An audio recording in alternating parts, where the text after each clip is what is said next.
flowers kinda crying loud, the breeze is sounding sad.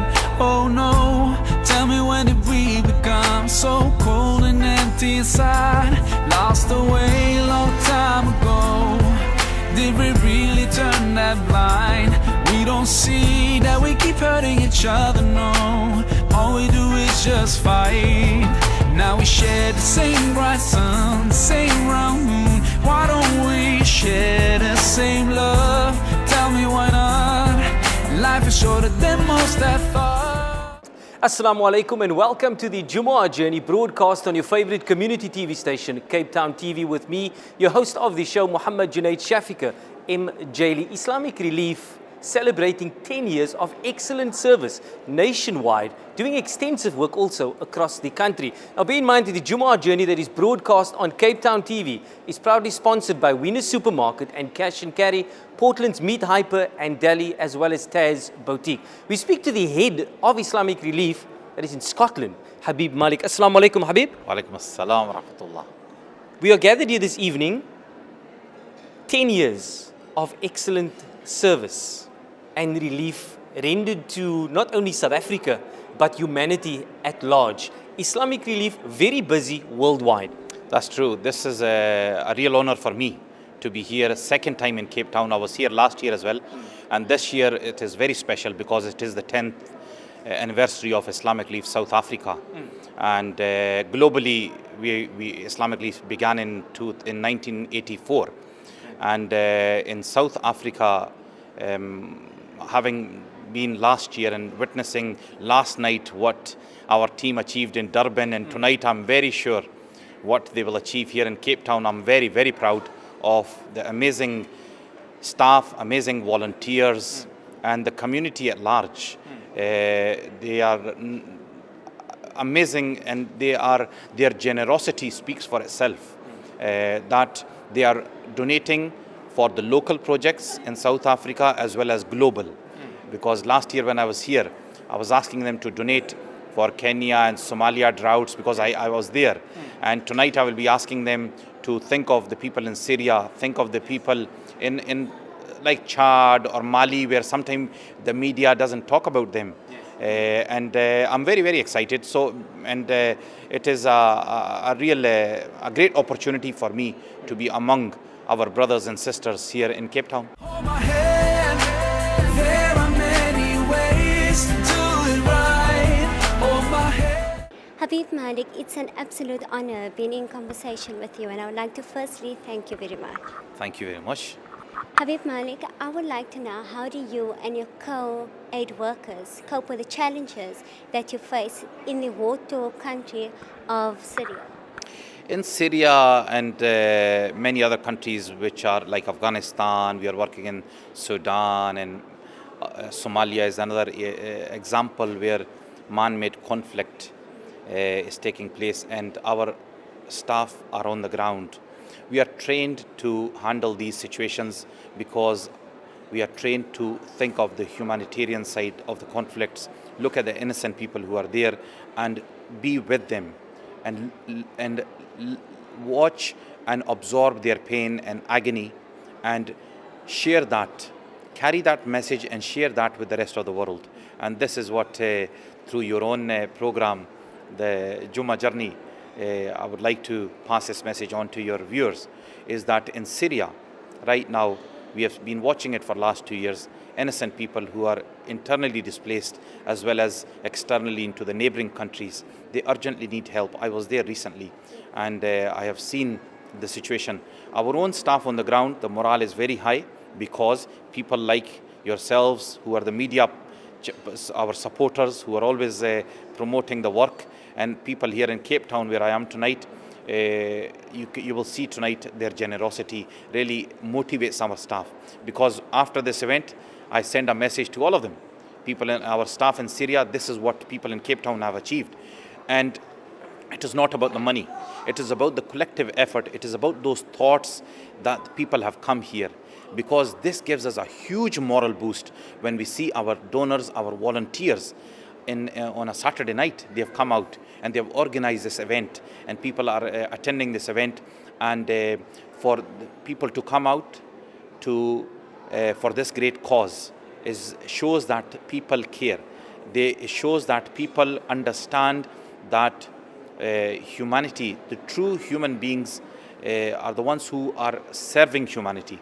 And we believe as Muslims that it is through serving human beings, serving people, we will achieve the pleasure of Allah subhanahu wa ta'ala.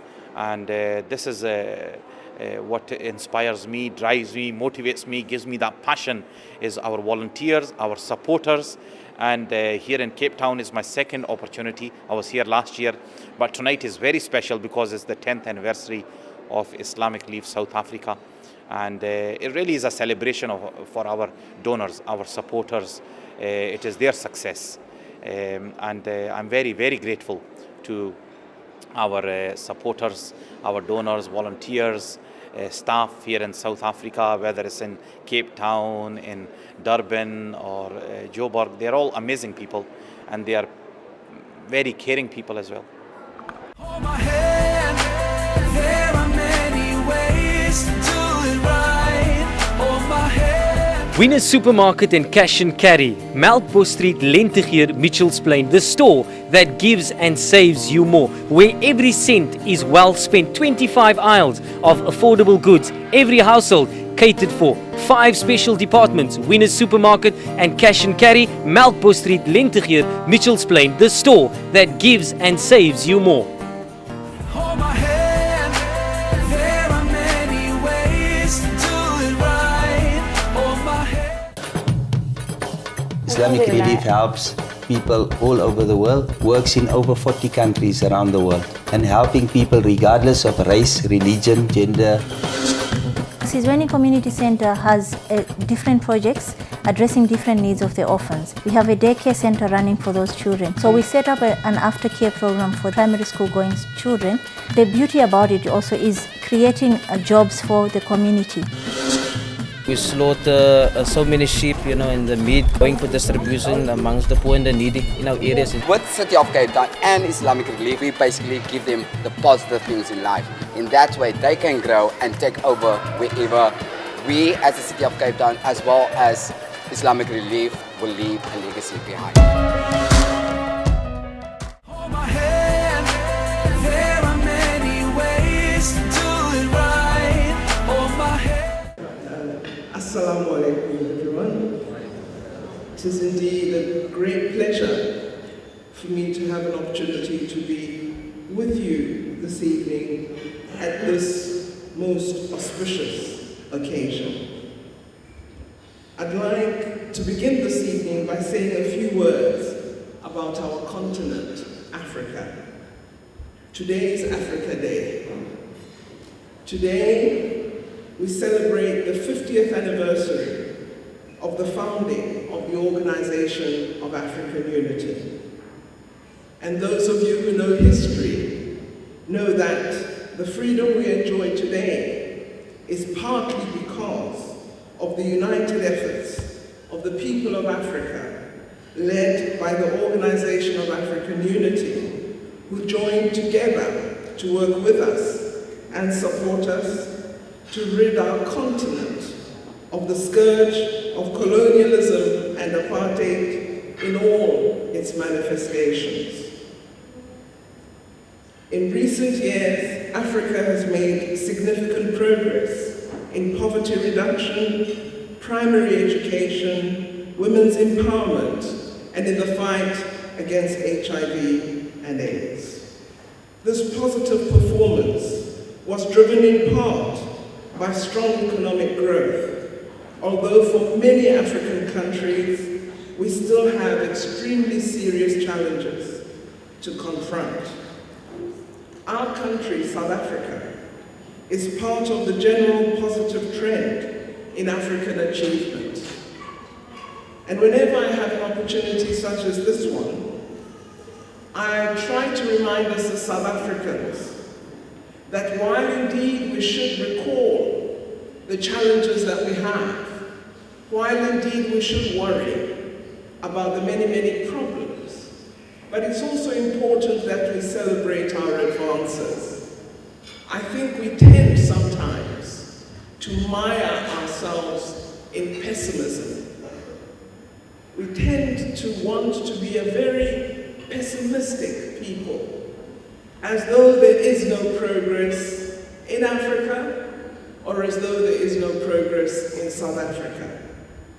And yet, as the Prime Minister of Ethiopia said today, when opening the meeting marking the 50th anniversary of the Organization of African Unity, there are 53 free countries on the African continent. The 53rd to become free, almost the last one, was South Africa. And indeed, we need to celebrate that freedom.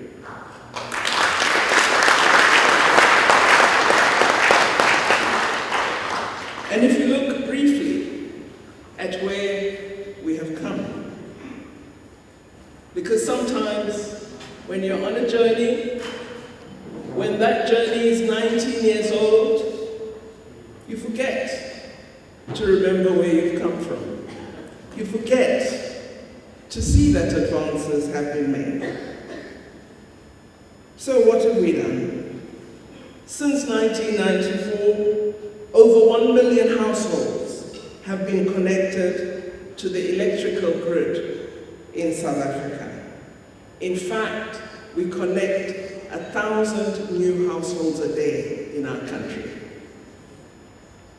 Since 1994, we've built more than 4 million houses. Since 1994, 12 formal houses have been erected for every shack that has gone up in an informal settlement. Since 1994, the number of people receiving assistance due to their circumstance of poverty has grown to just over 14 million.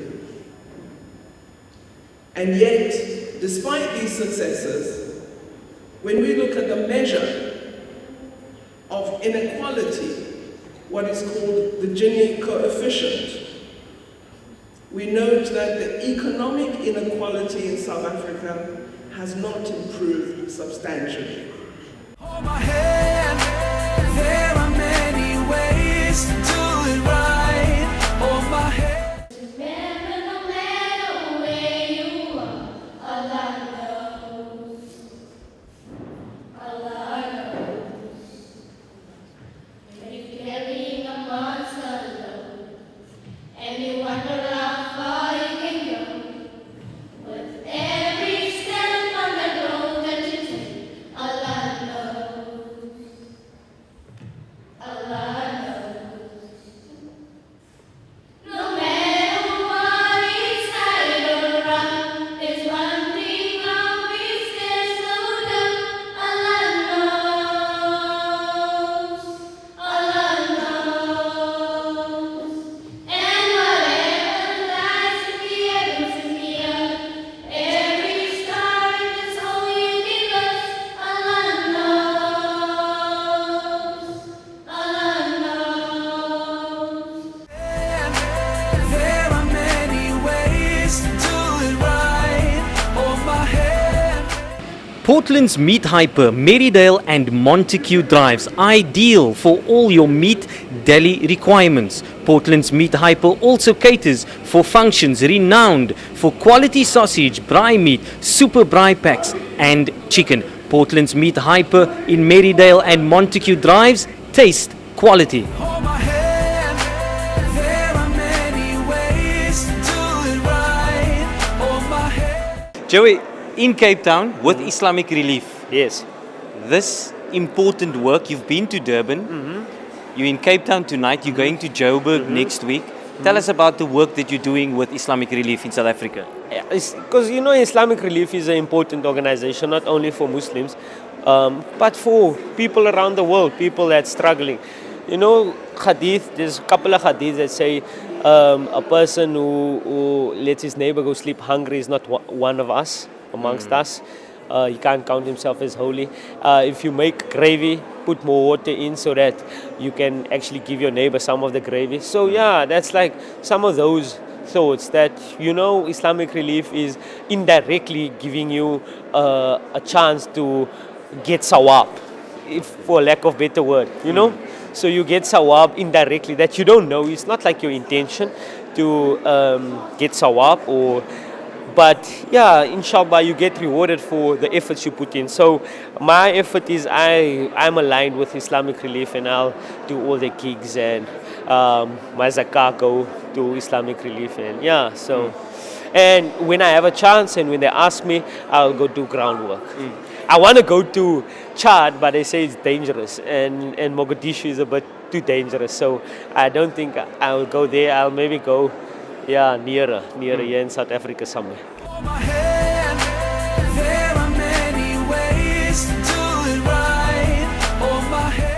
The 10th anniversary of Islamic Relief doing constructive work in South Africa, the importance from government side to assist and encourage NGOs of this magnitude to continue to do the good work that they are doing and to maintain the standard of excellence. Well, I must begin by congratulating Islamic Relief for having continued to exist for 10 years under very difficult circumstances, helping communities to overcome natural disaster, man-made disaster, and conflicts of all kinds. And I believe that governments that have to address transitions and change, such as we do in South Africa, cannot do so without the non-profit sector. Civil society is absolutely imperative to assisting governments to reach communities, to work with communities, and to get them onto a change agenda. So I think Islamic Relief is a very important organization, and I'm so glad that so many people this evening put up their hands to pledge, and I hope many more millions would. I think if each one of us were just to give 5 rand to make a difference, because I think sometimes we think it has to be large amounts, but a small contribution makes a huge difference to a person who really needs your help. Minister, it's been an honor, a pleasure, nay, a privilege for you actually to take some time out and to chat to us here on the Jumu'ah Journey on Cape Town TV. Thanks for your time. Shukran, and thank you very much to you and to your viewers. And I'd like to wish you Ramadan Mubarak as we're approaching Ramadan. Thank you very much. There was zero supply of medical supplies in Gaza. And at that stage, Islamic Relief found it very, very urgently to address that need of no medical supplies in Gaza. So Islamic Relief South Africa, with the rest of Islamic Relief internationally, Islamic Relief USA, Islamic Relief UK, Islamic Relief Australia, we went on the major campaign of raising funds for the emergency medical supplies. Islamic Relief Palestine team identified those medical supplies that was zero. There was nothing in the hospitals, absolutely nothing. So immediately Islamic Relief South Africa and the Islamic Relief teams internationally responded.